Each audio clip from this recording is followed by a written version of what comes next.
Hello बच्चा लोग, कैसे हो आप सब लोग। मेरा नाम है हरिओम सिंह और बहुत बहुत स्वागत है आप सभी लोगों का हरिओम एजुकेशन में। आज मैं reaching the age of adolescence का लेक्चर नंबर 5 लेकर आया हूं। आज ये आपका छोटा सा चैप्टर खत्म हो जाएगा और आज जो टॉपिक हम लोग पढ़ेंगे वो टॉपिक है रिप्रोडक्टिव हेल्थ। जो आपका रिप्रोडक्टिव पार्ट है उसको हेल्दी कैसे हम लोग बना के रखेंगे उसके बारे में आपको आज पढ़ना है। ठीक है, जैसे रिप्रोडक्टिव पार्ट क्या है, वजाइना है, पेनिस है, इस सब को कैसे हम लोग हेल्दी बनाकर रखेंगे, उसमें कुछ डिजीज ना हो जाए, कुछ प्रॉब्लम ना हो जाए, उसके बारे में आज हम लोग समझेंगे। बहुत सारे जेनाइटल्स में डिजीज हो जाते हैं, उसके बारे में आज हम लोग पढ़ेंगे। बहुत सारे डिजीज सेक्सुअली ट्रांसमिट होते हैं जिसके बारे में आज हम लोग पढ़ेंगे, जिसको हम बोलते हैं एसटीडी डिजीज, जिसमें सबसे पहले आपको बताया जाएगा गोनोरिया, फिर बताया जाएगा साइफिलिस, फिर बताया जाएगा एड्स। ठीक है, तो आज का लेक्चर बहुत ज्यादा इंपॉर्टेंट है, ये अवेयरनेस वाला लेक्चर है। सबसे पहले आज हम समझेंगे कि हेल्थ का मतलब क्या होता है, अकॉर्डिंग टू WHO हेल्थ का डेफिनेशन क्या है। तो आज का लेक्चर बहुत ज्यादा इंपॉर्टेंट है। चलिए आज के इस लेक्चर को हम शुरू करते हैं और आज ये आपका चैप्टर खत्म हो जाएगा। ऑलरेडी इस चैप्टर के ऊपर हम लोगों ने 4 लेक्चर कवर अप कर लिया है और आज है लास्ट लेक्चर। चलिए शुरू करते हैं आज के इस लेक्चर को, उसके बाद ये पूरा यूनिट आपका खत्म हो जाएगा।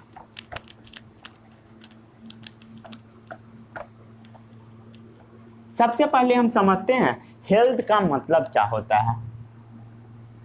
क्या पढ़ना है आपको, रिप्रोडक्टिव हेल्थ।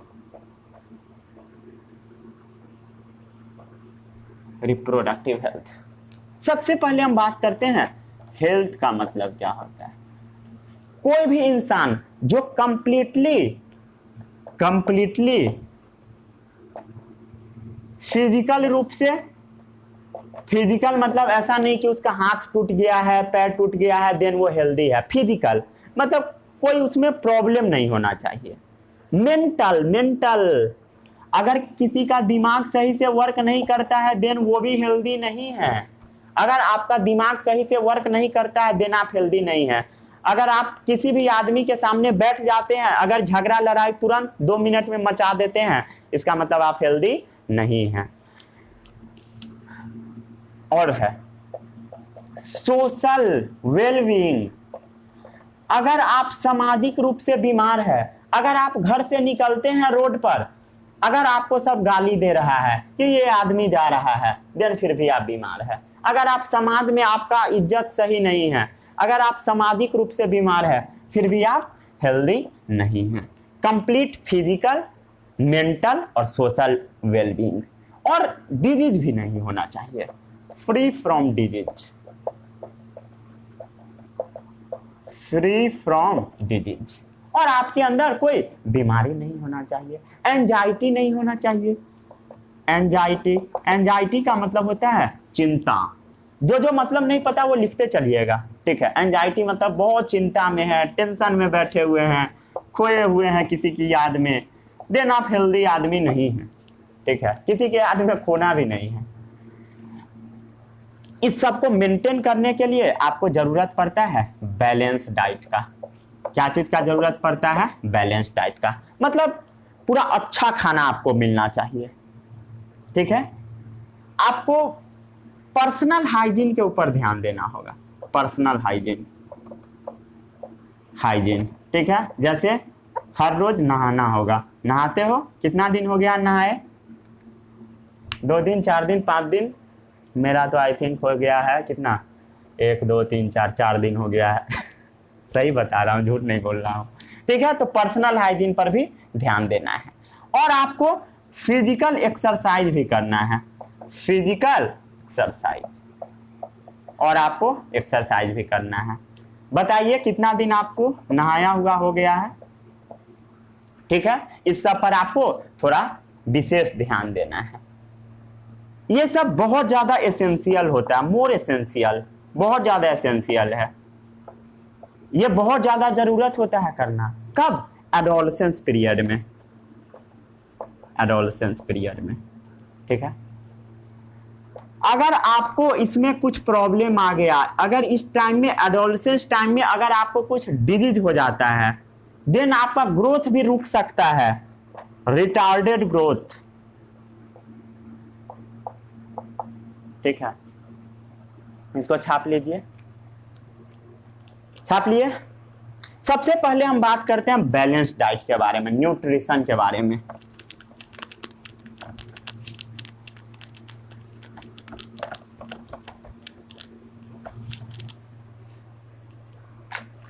न्यूट्रिशन के बारे में क्या है? न्यूट्रिशन। न्यूट्रिशन में आपको, न्यूट्रिशन क्या होता है? Procurement of food. प्रोक्योरमेंट का मतलब होता है इनटेक ऑफ फूड, मतलब खाना खाने को हम बोलते हैं nutrition, and it's utilised by the body. वो सब का मतलब नहीं है। न्यूट्रिशन का मतलब हो गया खाना खाना। खाना कैसा खाना चाहिए? Balance diet. कैसा खाना खाना चाहिए? Balance diet. During adolescence time पे थोड़ा ज्यादा ध्यान देना चाहिए। बैलेंस डाइट का मतलब होता है, साधारण भाषा में समझे तो, वैरायटी ऑफ फूड, मतलब अलग अलग टाइप का फूड खाना चाहिए। ऐसा फूड खाना चाहिए जिसमें प्रोटीन प्रेजेंट हो, कार्बोहाइड्रेट्स प्रेजेंट हो। प्रोटीन क्या चीज में पाया जाता है? कार्बोहाइड्रेट क्या चीज में पाया जाता है? फैट्स क्या चीज में पाया जाता है? एंड वाइटामिन क्या चीज में पाया जाता है? ये आपको कमेंट में बताना है, ये मैं आपको नहीं बताऊंगा, ये सब आप क्लास 6 में पढ़े थे, मैं भी पढ़ाया था। बैलेंस डाइट में बहुत सारा वैरायटी का फूड आता है, जैसे कि protein, carbohydrate, fats and vitamins. ठीक है, मतलब प्रोटीन वाला फूड भी आपको लेना होगा, कार्बोहाइड्रेट वाला भी लेना होगा, फैट वाला भी लेना होगा और वाइटामिन्स वाला भी लेना होगा। इस पीरियड में आपको मेनली पर्सनल हाइजीन पर ध्यान देना होगा। ठीक है, पर्सनल हाइजीन। जैसे आपके बॉडी में होता है स्वेट ग्लैंड, स्वेट ग्लैंड, पसीना निकलता है बॉडी से। जब एडोलेसेंस पीरियड होता है, देन उस समय बहुत ज्यादा रिलीज होता है, बॉडी आपका स्मेल करने लगता है। कैसे स्मेल करता है? पसीना का केस पता है ना क्या होता है? जब बॉडी से जब स्वेट निकलता है, देन वो गंध नहीं करता है। बॉडी में, हमारे बॉडी में बहुत सारे बैक्टीरिया पाए जाते हैं बॉडी पर, उस बैक्टीरिया के साथ वो मिक्स कर जाता है, उसके बाद वो स्मेल देना स्टार्ट कर देता है। ठीक है, तो पर्सनल हाइजीन पर ध्यान देना चाहिए। जैसे कि स्वेट ग्लैंड से बहुत ज्यादा, स्वेट ग्लैंड से स्वेट निकलता है बहुत ज्यादा, वो बहुत ज्यादा स्मेल करने लगता है। इसी कारण से बात करना चाहिए, नहाना चाहिए हर दिन, एवरी डे। तो गर्मी का दिन का बात है, ठंडा में तो नहीं नहाओगे, सबको पता है। अगर नहीं कीजिएगा ऐसा, देन क्या होगा? अगर नहीं कीजिएगा, देन आपको इन्फेक्शन पकड़ लेगा, catching infections.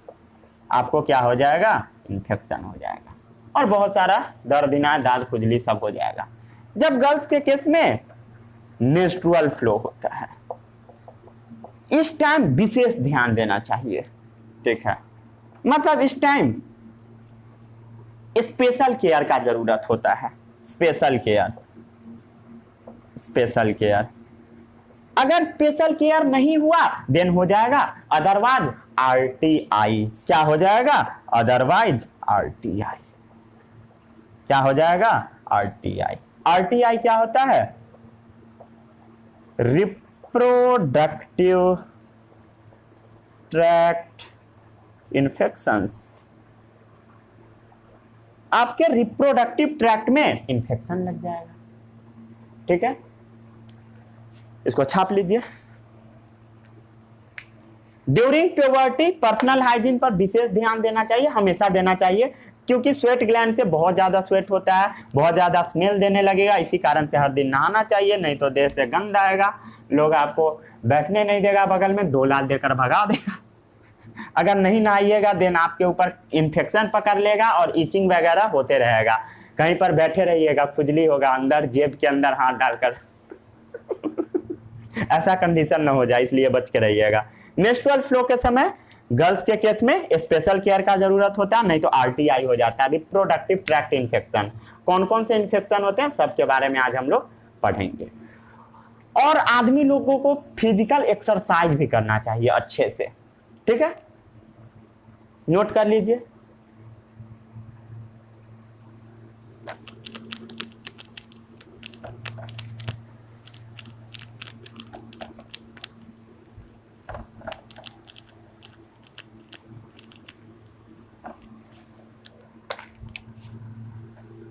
Physical exercise, physical exercise, ठीक है।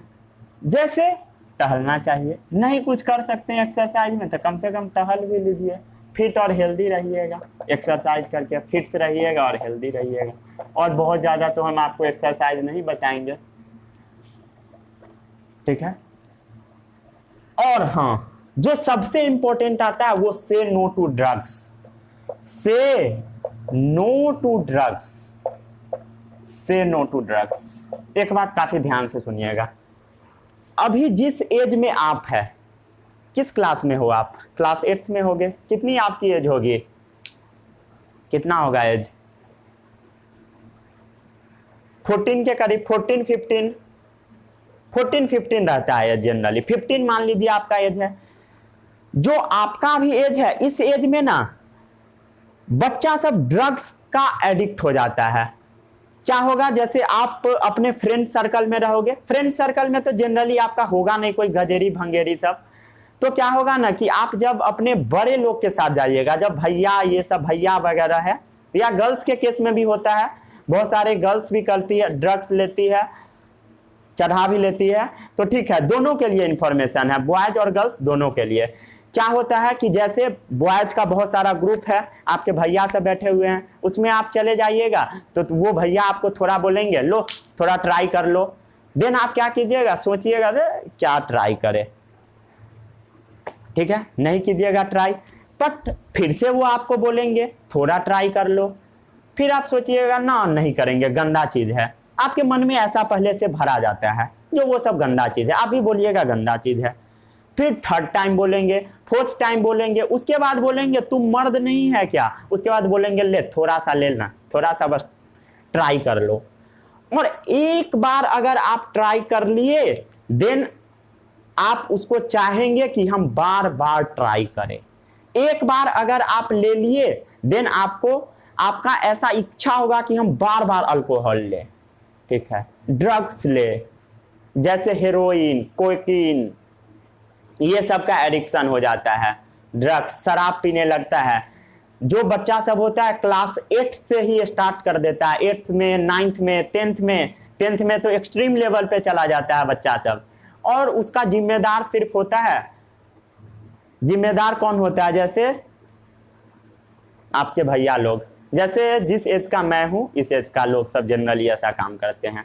और हम लोग का जो एज का ग्रुप का पीपल है, उसको भी खराब किसने किया, वही भैया लोग जो 3 साल 4 साल आपसे बड़े हैं, या आपका क्लास पार्टनर, वो बोलेगा लो थोड़ा सा खींच कर देखो, आप ट्राई कर लोगे।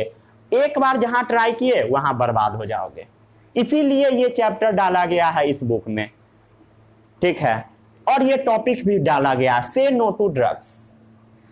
अगर आप ले लिए, जिस स्टेज में हो उस स्टेज में आप कंफ्यूज हो जाओगे, आपको कुछ पता ही नहीं लगेगा और आप ले भी लोगे ड्रग्स वगैरह। और एक बार ड्रग्स ले लिए, आपको हो जाएगा एडिक्शन। आपका मन करेगा कि बार बार ले ले।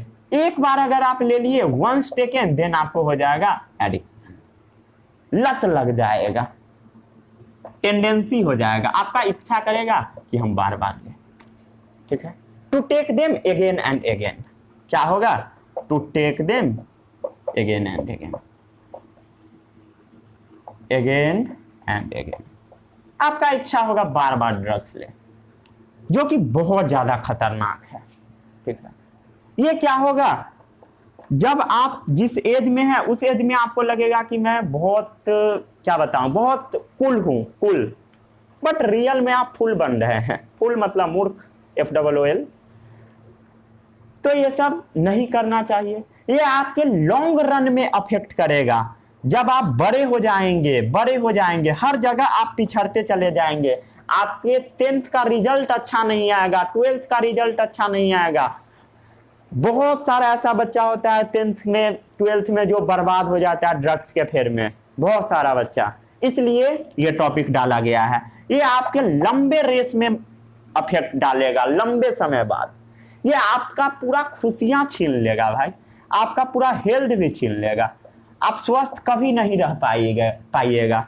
बहुत लोग जो ड्रग्स लेता है वो कहता है यार पता नहीं, उसके अंदर एक एक्सट्रीम एनर्जी आ जाता है, उसको लगता है कि मैं सबसे हेल्दी हूं। बट ऐसा नहीं है। ड्रग्स लीजिए, कुछ भी लीजिए, इवन जो सिगरेट यूज करता है जिसको सुट्टा बोला जाता है, वो भी बहुत ज्यादा अनहेल्दी होता है। ठीक है, बहुत लोग कूल दिखने के लिए तो सब चीज कर लेता है, बट आपको नहीं करना है। ठीक है, आपका खुशियां छीन जाएगा। ठीक है, खुशियां छीन जाएगा, हैप्पीनेस भी आप खो देंगे। इसलिए ये सब नहीं करना चाहिए। से नो टू ड्रग्स। ड्रग्स नहीं लेना है, ना अल्कोहल भी नहीं लेना है, अल्कोहल भी नहीं लेना है। ठीक है, इवन इंडियन मूवी भी बहुत बड़ा रोल प्ले करता है अल्कोहल का और एडिक्शन बच्चे को देने के लिए। जितने भी इंडियन मूवी होते हैं सब में लिखा रहता है alcohol is injurious for health, मतलब बॉडी के लिए, वो हमारे बॉडी के लिए हानिकारक है शराब। तो भाई शराब का यूज करते क्यों हो फिल्म वगैरह में? नहीं करना चाहिए, क्योंकि वो जनरेशन को खराब करता है। ठीक है, नहीं करना चाहिए, ये टोटली गलत है, समझे? ये जो रियलिटी था वो मैं बताया। ऐसे मजा तो सबको आता है वो सब, ठीक है, लेकिन मजा के चक्कर में बर्बाद नहीं होना है। ठीक है, अल्कोहल का यूज नहीं करना है।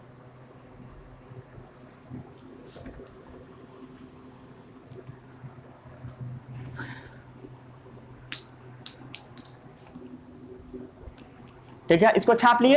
अब हम लोग बात करते हैं आरटीआई के बारे में, रिप्रोडक्टिव ट्रैक्ट इन्फेक्शंस। क्या क्या होता है आरटीआई डिजीज के बारे में हम लोग बात करते हैं। ठीक है, क्या है आरटीआई? Reproductive tract infections. जो आपका एज है अभी, इसी एज में जनरली बच्चे को डेविएट कराया जाता है, और खराब करने वाला जो होता है वो सिर्फ भैया ये सब होता है। ठीक है, तो थोड़ा दूर रहिएगा उनसे, जो मतलब गजरी वगैरह सब है उससे दूर रहिएगा। ठीक है, नहीं तो आपका पूरा जिंदगी बर्बाद हो जाएगा। और ये टॉपिक स्कूल में तो पढ़ाया भी नहीं जाता, पता नहीं टीचर क्यों नहीं पढ़ाते, मुझे तो समझ ही नहीं आता। ये चैप्टर ही पूरा छोड़ देते हैं, जबकि बहुत ज्यादा इंफॉर्मेटिव चैप्टर है। कितना ज्यादा वो आपको शायद पता होगा। चलिए, सबसे पहला जो डिजीज है वो है gonorrhoea.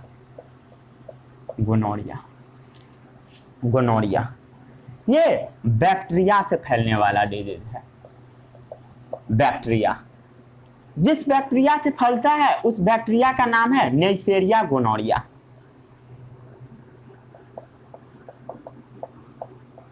Neisseria gonorrhoea, neisseria gonorrhoea. ठीक है, नेइसेरिया गोनोरिया कैसा डिजीज है? बैक्टीरिया से फैलने वाला डिजीज है, नेइसेरिया गोनोरिया से होता है। इसमें क्या होता है, जो पेनिस वाला रीजन है उससे पस निकलने लगता है, पीज टाइप का चीज, पीला टाइप का, जैसा घाव वगैरह से निकलता है वो निकलने लगता है। वजाइना से एक्सेसिव सिक्रेशन होने लगता है बहुत ज्यादा, उससे भी पस निकलने लगता है। ये एसटीडी है। एसटीडी ना करके आरटीआई कहना ज्यादा इफेक्टिव रहेगा। विक्टिम को क्या होगा? विक्टिम मतलब विक्टिम नहीं बोलना चाहिए, अपराधी नहीं बोलना चाहिए, पेशेंट है बेचारा। उसको क्या होगा? बर्निंग सेंसेशन फील होगा, फील बर्निंग सेंसेशन। उसको लगेगा कि कुछ जलन टाइप का चीज उसको फील होगा, बर्निंग सेंसेशन। ठीक है, और पेन भी होता है, एंड पेन भी होता है। ये सब होता है ड्यूरिंग यूरिनेशन। ड्यूरिंग यूरिनेशन, जब वो इंसान यूरिन पास कर रहा होता है तब, जब वो यूरिन पास करता है तब। ठीक है, ये फैलता कैसे है हम लोग ये बात करते हैं। स्प्रेड कैसा होता है, ये जनरली स्प्रेड होता है कॉमन टॉयलेट की वजह से। कहीं भी जाइए, अगर टॉयलेट गंदा है देन उसको उसमें पानी डालकर उसको साफ कर दीजिए, टॉयलेट को, जो कॉमन टॉयलेट होता है उसको साफ कर दीजिए। ठीक है, नहीं तो ये फैल सकता है। तो कॉमन टॉयलेट सबसे ज्यादा होता है। जैसे इन्फेक्टेड क्लॉथ्स, ये स्पेशली सजेशन है गर्ल्स के लिए। लड़की सब क्या करती है, दूसरा का कपड़ा उठा के पहन लेती है खुद, और अगर किसी और लड़की को ये बीमारी है देन उसको भी फैल जाएगा जो कपड़ा लेकर पहन लेती है। इसलिए कोई भी लड़की से मेरा अनुरोध है कपड़ा दूसरे का लेकर ना पहने। ठीक है, नहीं तो ये सब डिजीज फैल सकता है। गोनोरिया बहुत खतरनाक है। अपने इंडिया में 100% आदमी को हुआ रहता है, बहुत लोग को हो जाता है और इवन बताता भी नहीं है लोग। ठीक है, ठीक है, और कंडीशन बहुत बुरा हो जाता है। छापिए इसको। इसका इलाज क्या है, रुकिए बताता हूं इलाज। इसका इलाज है एंटीबायोटिक, जैसे कि पेनिसिलिन वगैरह खिलाइए।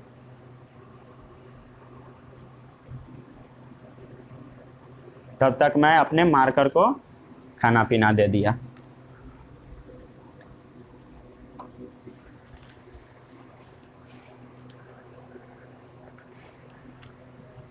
जो दवा इसका होता है वो है, ये क्यूरेबल है, इलाज हो सकता है। क्योर मतलब इलाज हो सकता है।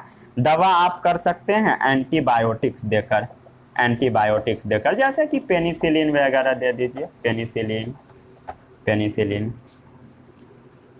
पेनिसिलिन। ठीक है, सबसे मोस्ट कॉमन होता है एंटीबायोटिक।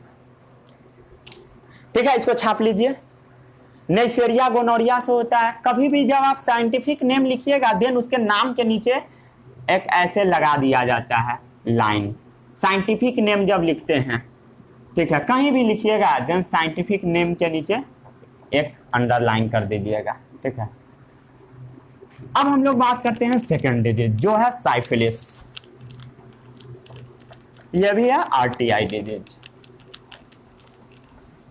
डिजीज तो बहुत सारा होता है बट मेनली आपको 3 के बारे में पढ़ाया जाएगा। सेकेंड जो डिजीज है वो है साइफिलिस। साइफिलिस ये होता है, ये भी फैलता है बैक्टीरिया से ही। जो भी डिजीज बैक्टीरिया से फैलता है उसका इलाज होता है एंटीबायोटिक ही। ट्रिपोनीमा पैलिडियम से फैलता है। ट्रिपोनीमा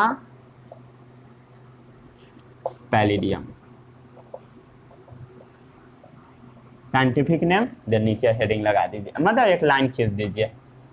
ट्रिपोनीमा पैलिडियम, इसमें क्या होता है, जेनाइटल्स जो है उसमें अल्सर हो जाता है, फूल जाता है। ठीक है, पेनलेस होता है, दर्द नहीं होता है। पेनलेस अल्सर दोनों को हो जाता है, मेल फीमेल दोनों को। ठीक है, पेनलेस अल्सर जेनाइटल्स में। ठीक है, ये फैलता कैसे है, ड्यूरिंग इंटरकोर्स। ठीक है, या पॉपुलेशन, या इसके लिए हम लोग जो वर्ड यूज करते हैं वो है मैटिंग।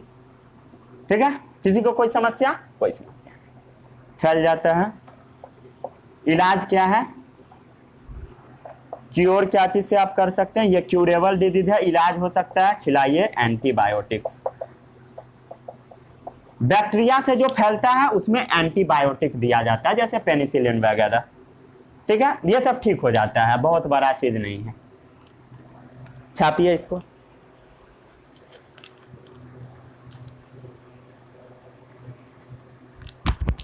छापिए।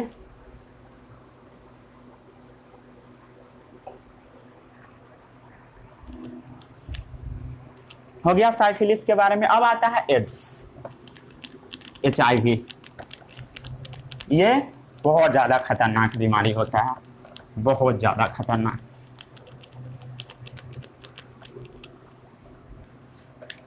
ठीक है, HIV, जिसको बोला जाता है human immunodeficiency viruses, human immunodeficiency virus, या इसी को बोला जाता है एड्स,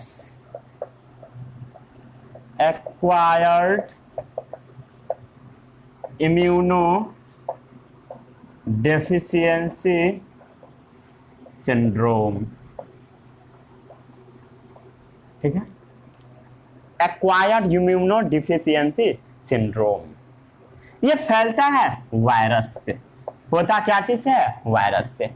कौन सा virus? HIV virus, human immunodeficiency virus से। ये जो बीमारी है बहुत तेजी से फैलता है, फास्ट स्प्रेडिंग डिजीज है, बहुत तेजी से फैलता है। एक किसी को हो गया, अगल बगल वाले को वो पटा देगा। और ये ऐसा डिजीज है जिसका कोई इलाज भी नहीं है, इनक्यूरेबल डिजीज है।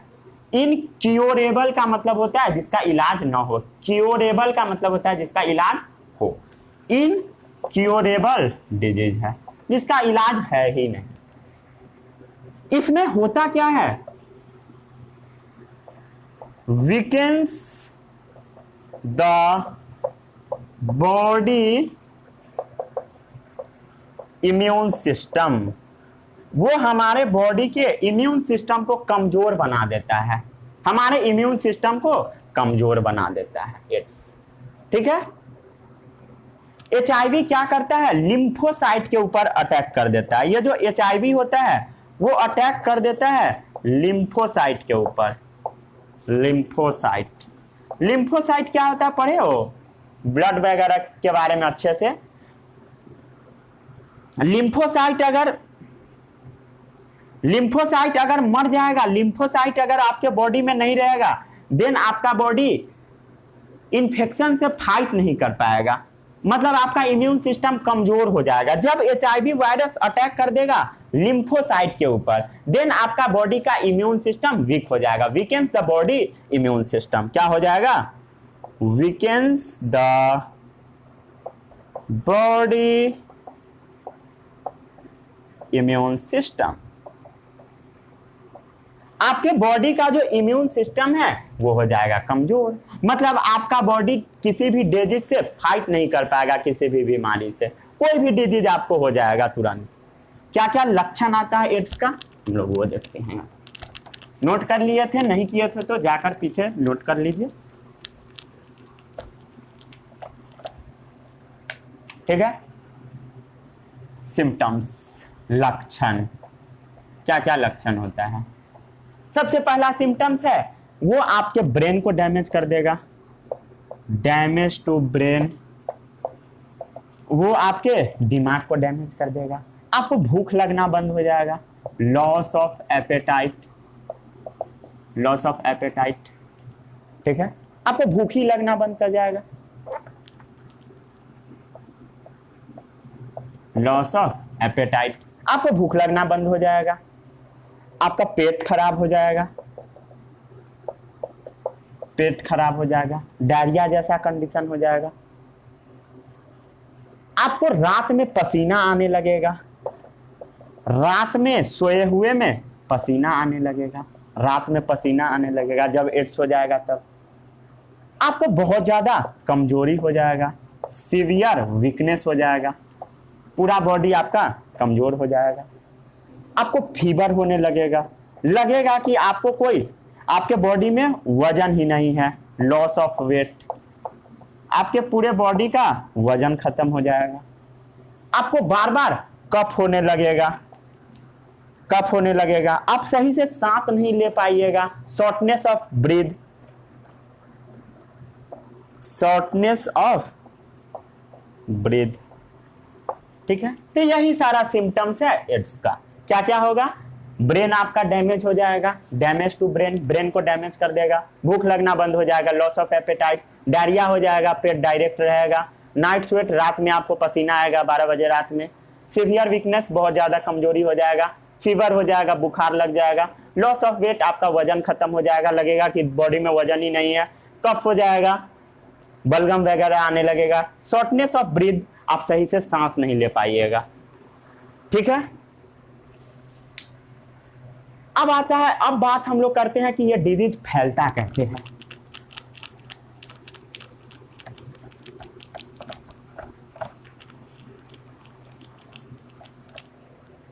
ठीक है, फैलता कैसे है, स्प्रेड। सबसे पहला जो है अनप्रोटेक्ट सेक्स। ठीक है, अगर आप अनप्रोटेक्ट रूप से करते हैं देन हो जाएगा। इसके लिए आप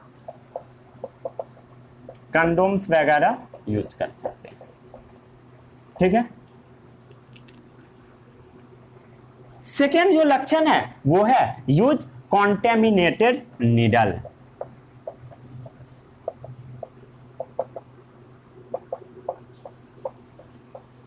मान लीजिए कोई भी आदमी है जिसको एड्स हो गया है, उसको सुई दे दिया गया और उसी सिरिंज से आपको भी सुई दे दिया गया, देन आपको हो जाएगा and syringe.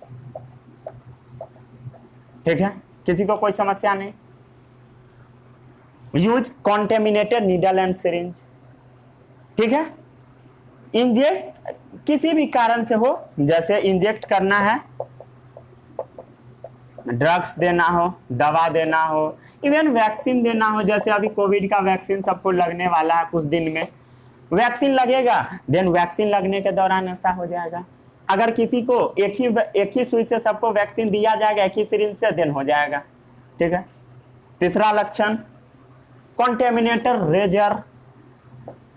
Contaminated razor, razor मतलब जैसे बाल उल कटवाने आप गए, बाल कटवाने गए, जो हजाम होता है वो क्या करता है, बार्बर जो होता है वो आपके बाल को काट देता है, उसके बाद क्या करता है, बगल से साइड से थोड़ा अच्छा करने के लिए वो छुरा लगाता है, रेजर लगाता है। तो जब भी जाइए सैलून में, देन बोलिए कि रेजर का ब्लेड चेंज कर दे, रेजर का ब्लेड चेंज कर दे। अगर मान लीजिए किसी आदमी को एड्स रहेगा, देन आपको भी हो जाएगा, अगर उसी ब्लेड से बना दिया जाएगा तब। देन कॉन्टेमिनेटेड रेजर से आपको बचना होगा। अगर ट्रांसफ्यूजन हो गया, transfusion of infected blood, infected blood, किसी आदमी को एड्स हो गया है, उसका इन्फेक्शन है, अगर उसका ब्लड आपके अंदर किसी भी कारण से डाल दिया गया, देन हो जाएगा। कंट्रोल कैसे करते हैं, इस डिजीज को कंट्रोल करने का उपाय है, क्या क्या उपाय है, लोगों को इसके बारे में एजुकेट करो, यूज करो ड्यूरिंग कॉपुलेशन। ठीक है, डायाफ्राम, बहुत सारा चीज का यूज होता है जो आपको अभी नहीं पढ़ना है, क्लास 10th में पढ़ना है। ठीक है, और नीडल्स वगैरह का, नीडल्स जो यूज करो वो नया होना चाहिए। ठीक है, हो गया। अब आता है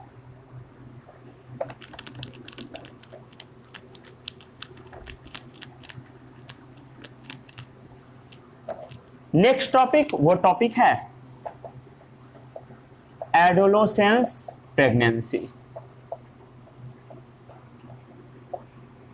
पहले के जमाना में ऐसा होता था कि गर्ल्स का मैरिज बहुत अर्ली कर दिया जाता था, जिस कारण से उसका बच्चा भी अर्ली ही हो जाता था। उस कारण से मदर और बच्चा दोनों अफेक्ट हो जाता था, माँ भी मर जाती थी, बहुत केस में ऐसा होता था, बच्चा भी मर जाता था, इसलिए अर्ली मैरिज को रोका गया। ठीक है, तो एडोलेसेंस प्रेगनेंसी ये क्यों होता है, अर्ली मैरिज के कारण, कम एज में अगर शादी कर दिया गया, इसीलिए सरकार एक कानून बना दी, उससे कम में आप शादी नहीं कर सकते हैं। मदरहुड इन टीनेज, कोई माँ बन जाती है टीनेज में, मदरहुड इन टीनेज। टीनेज क्या है, 13 to 19, जो टीन वाला एज है उसको बोलते हैं हम लोग टीनेज। ठीक है, इसमें क्या होता है, हेल्थ प्रॉब्लम आ जाता है मदर को, हेल्थ प्रॉब्लम, हेल्थ खराब हो जाता है, बॉडी उसका पूरा खराब हो जाता है, मेंटल हेल्थ भी इवन बिगड़ जाता है, दोनों का, मदर का भी इवन चाइल्ड का भी मेंटल हेल्थ भी बिगड़ जाता है, मेंटल हेल्थ पर भी असर पड़ जाता है। चलिए, यहीं पर आपका ये चैप्टर होता है समाप्त। अब आपको क्या करना है, जितना भी टॉपिक था सब मैं कवर कर दिया, कोई भी टॉपिक अब नहीं बचा है, कोई भी बुक आप उठाइए, हर एक टॉपिक में कवर कर दिया। ठीक है, थोड़ा मजा आया, लेक्चर बड़ा बड़ा आया, बहुत मजा आया, हम लोग हर एक टॉपिक को अच्छे से पढ़ते गए, कुछ भी अब नहीं बचा इस यूनिट में। ठीक है, अब आपको क्या करना है, कोई भी ऑब्जेक्टिव बुक उठाना है, उसमें से क्वेश्चन लगाना है ओलंपियाड का, या जो आपके पास बुक अवेलेबल है उसका भी लगाइए, एनसीईआरटी तो जरूर बना जाइए। ठीक है, तो ये चैप्टर खत्म होता है, हम लोग मिलेंगे अगले चैप्टर में। All the best, bye bye.